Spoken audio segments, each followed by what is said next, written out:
دوستو، روزہ وہ واحد عبادت ہے جس کے لیے اللہ رب العزت نے فرمایا کہ یہ میرے لیے ہیں اور اس کا اجر میں دوں گا۔ پوری دنیا میں اس وقت اربوں مسلمان روزہ رکھ رہے ہیں اور اللہ کی عبادت کر رہے ہیں۔ بہت سارے ملحدین اور غیر مذہب کے ماننے والوں کو اس عبادت کی حکمت سمجھ نہیں آتی اور وہ اس حد تک بھوکا پیاسا رہنے کو ایک غیر انسانی عمل سمجھتے ہیں۔ ان کا کہنا ہے کہ یہ کیسا مذہب ہے جس میں وہ اپنے ماننے والوں کو اتنی دیر بھوکا رکھتا ہے۔ اس حوالے سے بہت سارے سائنسدان اور ماہرین نے کافی تحقیق کی تاکہ وہ یہ جان سکے اور سمجھ سکے کہ روزہ رکھنے سے انسانی جسم پر کیا اثرات مرتب ہوتے ہیں۔ اس تحقیق کا مقصد یہ تھا کہ کسی طرح سے روزوں کا کوئی سائیڈ ایفیکٹ نکالا جا سکے جس سے مسلمانوں کو یہ احساس کروایا جا سکے کہ یہ ایک ایسی عبادت ہے جس سے جسم کو نقصان ہوتا ہے اور روزہ رکھنے سے انسان کی جسمانی صلاحیتیں کم ہوتی ہے۔ البتہ جب سائنسدانوں نے اس بارے میں تحقیقات کی اور اپنی تحقیقات کو مرتب کیا تو ان کی حیرت کی انتہا نہ رہی۔ وہ غیر مسلم سائنسدان جو ان روزوں کو نقصان دہ ثابت کرنا چاہتے تھے وہ اپنی ہی تحقیق کے ہاتھوں پریشان ہو گئے، یہاں تک کہ بہت سارے سائنسدانوں نے دنیا بھر میں یہ کہنا شروع کر دیا کہ روزے رکھنا چاہیے کیونکہ یہ بہت ہی فائدہ مند عبادت ہے۔ ماہرین نے اپنی تحقیقات میں ایسا کیا پایا جس کی وجہ سے وہ یہ کہنے پر مجبور ہو گئے؟ آج کی ہماری ویڈیو کا موضوع یہی ہے۔ پیارے ساتھیوں، روزے کے فوائد اور نقصانات پر آج سے نہیں بلکہ بہت سارے عرصے سے لکھا جا رہا ہے اور اس بارے میں تحقیقات کی جا رہی ہے۔ ہمیں اسلامی تاریخ میں ایسے واقعات بھی ملتے ہیں جب مسلمانوں کے پاس کھانے پینے کے لیے کچھ بھی نہیں تھا اور تب بھی کئی لوگوں نے ایک کھجور کو تھوڑا تھوڑا کھا کر یا چوس کر روزہ رکھا۔ پھر انہوں نے اسی پر بس نہیں کیا بلکہ اس قدر کم خوراک کے ساتھ روزے رکھتے ہوئے بھی انہوں نے دن بھر جنگیں بھی لڑی اور اللہ کی راہ میں جانیں بھی قربان کی۔ ماہرین یہ سمجھنے سے قاصر تھے کہ آخر روزہ رکھنے سے جسم پر ایسا کون سا اثر ہوتا ہے جس کی وجہ سے انسان کی قوت اس حد تک بڑھ جاتی ہے۔ یہی وجہ ہے کہ امریکہ اور جاپان سمیت دنیا کے بہت سارے یونیورسٹیز میں ایسے بہت سارے رضاکاروں کے اوپر تجربات کیے گئے اور انہیں اسلامی طریقے کے مطابق روزے رکھوائے گئے تاکہ یہ دیکھا جا سکے کہ روزہ رکھنے سے انسانی جسم پر کون سے اثرات مرتب ہوتے ہیں۔ ماہرین کو ان تمام تجربات سے علم ہوا کہ روزہ رکھنا جسم کے لیے اس حد تک فائدہ مند ہے کہ اس چیز کو قانون کا حصہ بنانا چاہیے کہ ہر شخص کو سال میں کم سے کم 1 ماہ کے روزے ضرور رکھے۔ اس تحقیق میں سائنسدانوں کو علم ہوا کہ روزہ رکھنے سے شروع میں جسم پر ایک بڑا عجیب و غریب عمل ہوتا ہے۔ اس عمل میں جسم تھکاوٹ کا شکار ہوتا ہے اور جسمانی صلاحیتیں ایک حد تک کم ہو جاتی ہے۔ اس کی وجہ یہ ہے کہ ایک انسان جو سارا سال کھاتا پیتا رہا وہ اچانک یوں روزہ رکھنا شروع کر دے تو اس کے ساتھ تو ایسا ہوگا ہی، لیکن اس کا اگلا نتیجہ بڑا حیران کن تھا۔ ماہرین نے پایا کہ روزہ رکھنے سے ہمارے جسم میں موجود فاسد مادے آہستہ نکلنا شروع ہو جاتے ہیں کیونکہ ہمارا جسم خوراک کی تلاش میں جسم میں موجود ان فاسد مواد کو اور چکنائی کی مقدار کو جو ہماری ضرورت سے زیادہ ہوتی ہے اسے استعمال کرنا شروع کر دیتا ہے، یعنی اسے کھانا شروع کر دیتا ہے۔ ماہرین نے بتایا کہ جب کوئی انسان 15 دن تک مسلسل روزے رکھے تو اس کے جسم سے پہلے تو تمام کے تمام فاسد مادے نکل جاتے ہیں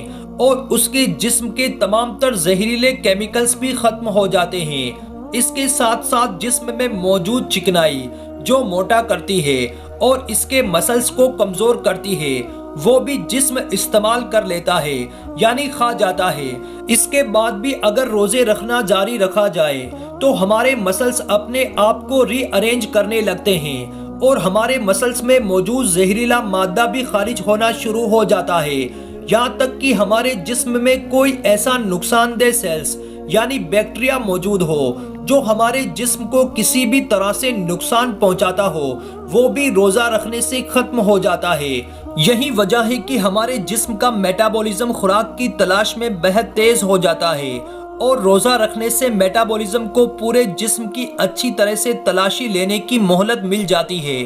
عام دنوں میں ہم اپنے جسمانی نظام کو روز کھانا کھلا کر اسے مطمئن رکھتے ہیں، اور یوں بہت سارے فاسد مادے اور اضافی چکنائی جس میں کیلیسٹرول بھی شامل ہے ہمارے جسم کا حصہ بنتا رہتا ہے۔ البتہ روزے رکھنے سے یہ تمام کے تمام فاسد مادے ہمارے جسم کے اس نظام کا شکار ہو جاتے ہیں جسے خوراک کی ضرورت ہوتی ہے۔ اس بارے میں یہ جاننا بہت ضروری ہے کہ یہ تمام اثر تب ہوتا ہے جب کھانے پینے کے معاملے میں پھر بھی احتیاط سے کام لے اور روزے رکھتے ہوئے چکنائی اور اس طرح کی دیگر چیزوں سے پرہیز کرے۔ محض اتنا ہی کھانا کھایا جائے جو زندہ رہنے کے لیے ضروری ہے۔ اس معمول پر عمل کرنے سے سائنسدانوں کو علم ہوا کہ وہ تمام رضاکاروں جنہوں نے اس سرگرمی میں شرکت کی اور رضاکارانہ طور پر اسلامی طریقے سے روزے رکھے، ان کا جسمانی نظام 1 ماہ کے بعد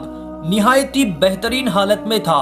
جسم میں موجود تقریباً تمام کے تمام فاسد مادے اور زہریلے مادے ختم ہو چکے تھے۔ چکنائی اور گھی کھانے سے ہمارے جسم میں جو فری ریڈیکلز جاتے ہیں اور کینسر کا سبب بنتے ہیں وہ بھی ختم ہو چکے تھے۔ ماہرین یہ جان کر حیران رہ گئے کہ وہ تمام کے تمام فری ریڈیکلز اور کارسینوجینز جو ہمارے جسم میں کینسر پیدا کرتے ہیں وہ کیسے ختم ہو سکتے ہیں۔ یہی وہ پوائنٹ تھا جس نے سائنسدانوں کو چکرا کر رکھ دیا۔ ماہرین اس پوائنٹ پر مزید تحقیقات کی تو انہیں علم ہوا کہ دراصل یہ بھی روزوں کا کارنامہ ہے۔ اصل میں کینسر ہمارے جسم کے نارمل سیلز ہی ہوتے ہیں جو بے قابو طریقے سے بڑھنا شروع ہو جاتے ہیں۔ جب انسان روزہ رکھتا ہے تو ہمارے جسمانی نظام کو خوراک کی تلاش میں پورے جسم میں موجود مادوں کو استعمال کرنا پڑتا ہے۔ تب یہ سیلز جو بے قابو طریقے سے بڑھ رہے ہوتے ہیں یہ ہمارے جسمانی نظام کو اپنا دشمن لگتے ہیں، کیونکہ ہمارے جسم کی توانائی اور انرجی ایسی جگہ پر استعمال کر رہے ہوتے ہیں جس کا کوئی فائدہ نہیں ہوتا بلکہ نقصان ہوتا ہے۔ دوسری جانب یہ سیلز کوئی کام بھی نہیں کرتے، بس جسم میں آنے والی انرجی اور خوراک کو استعمال کرتے ہوئے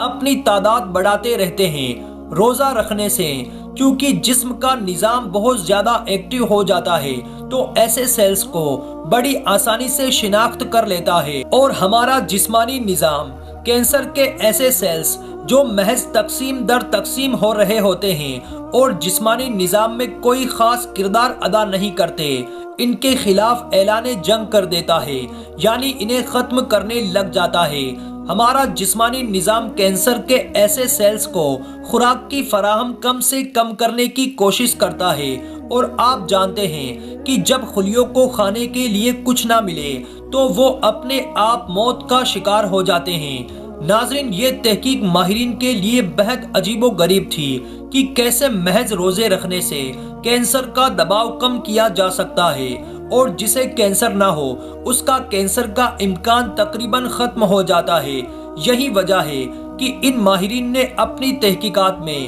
اس بات کا خصوصاً ذکر کیا کہ اگر ہو سکے تو ہر انسان کو سال میں کم سے کم 30 روزے ضرور رکھنے چاہیے۔ انہوں نے مزید کہا کہ اگر انسان میں ہمت ہو تو ہر مہینے 1 دن چھوڑ کر 1 دن روزہ ضرور رکھے اور اپنی خوراک کا خیال رکھے تو اسے کبھی کینسر اور دیگر جسمانی بیماریاں نہیں ہوگی، کیونکہ روزہ رکھنے سے ہمارے جسم کا نظام ایکٹیو رہے گا اور اسے معلوم ہوگا کہ مجھے بیٹھے بٹھائے خوراک نہیں ملے گی، اس لیے وہ ہمارے جسم کو فاسد مادوں سے بھی پاک رکھے گا اور غیر ضروری چکنائی بھی ساتھ ساتھ استعمال ہوتی رہے گی اور ہمارے جسم میں اسٹور ہو کر موٹاپے کا سبب نہیں بنے گی۔ پیارے دوستو، سائنسدانوں کے اس گروپ میں بہت سارے لوگ ایسے بھی تھے جو روزے کی یہ کرامت دیکھ کر مسلمان ہو گئے۔ انہوں نے یہ بھی کہا کہ ہم روزوں پر تحقیق محض اس کے سائیڈ ایفیکٹ جاننے کے لیے کرنا چاہتے تھے،